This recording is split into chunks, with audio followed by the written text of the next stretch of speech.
when I read that Texas Monthly piece, it was so clear over the course of, I mean, that article was written a really long time ago about Gary Johnson, and several people had tried to option it, including Brad Pitt a long time ago, and no one was really able to crack it. You know, in terms of, it was so clear that there's a compelling person there.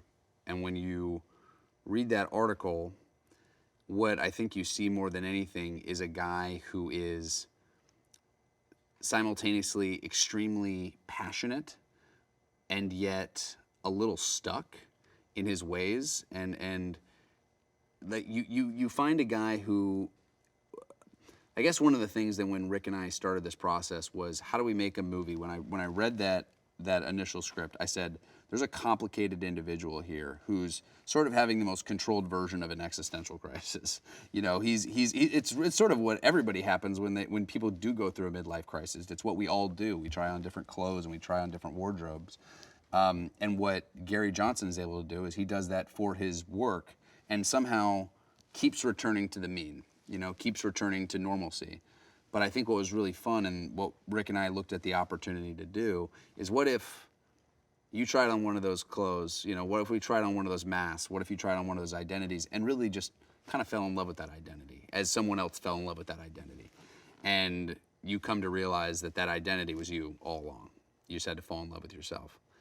And the real Gary Johnson was the source of this. I mean, you look at most of this movie in terms of the way I built Gary Johnson out, I just went all to the source material. And I went through all of his debriefs. Rick and I combed through decades of these debriefs of sitting down with real clients as these fake hitmen. You know, they call him the, you know, essentially the Daniel Day-Lewis of fake hitmen. So he was this compelling actor, and people, when they saw him in real life, would ignore him. They didn't even know he was in the room. He had this energy that almost was non-existent. And then he would put on these personas, and the people listening couldn't believe who was on the other end. They said they would listen back to these tapes, and we got to listen to some of these tapes, and they are not Gary Johnson. And that's the most fascinating part, is like, who is that guy, and why does he come alive here?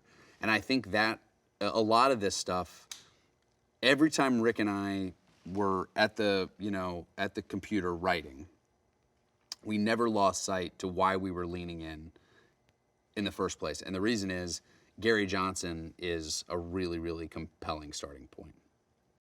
Well, I've written scripts before, and I've sold scripts before, but this is the first thing I've gotten made.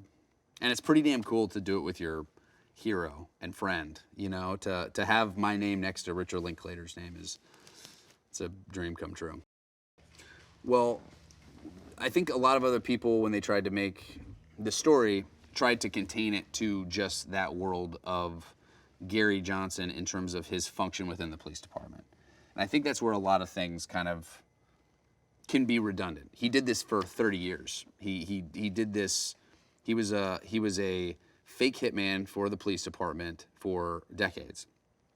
So there's endless amounts of stories to pull from.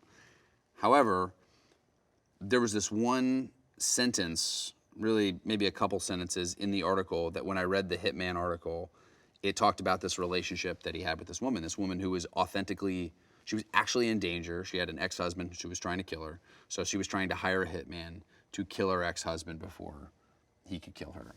Turned out to be true. Turned out to be, she was in a very dangerous position, and Gary got involved. And they struck up this relationship.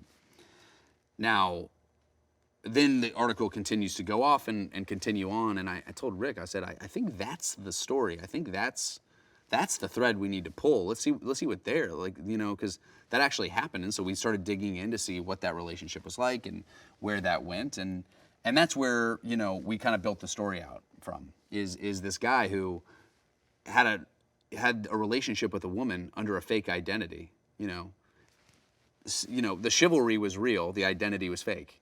And we thought, that what a fun thing to explore. And so that's really where it started. That's where we started taking our creative license. We still had all the Gary Johnson character baked into there, and a lot of his experiences, a lot of the people he crossed paths with. But in terms of that character, that's really, the love story is really where we started kind of taking creative license and really more of our imagination.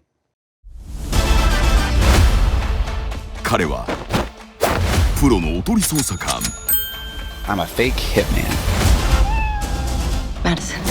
その依頼人との出会いが人生を狂わせる。 He let go. You think you're Gary? Or the hitman? 彼の見つけた自分の本当に生きるべき姿とは。 We'll see. Hitman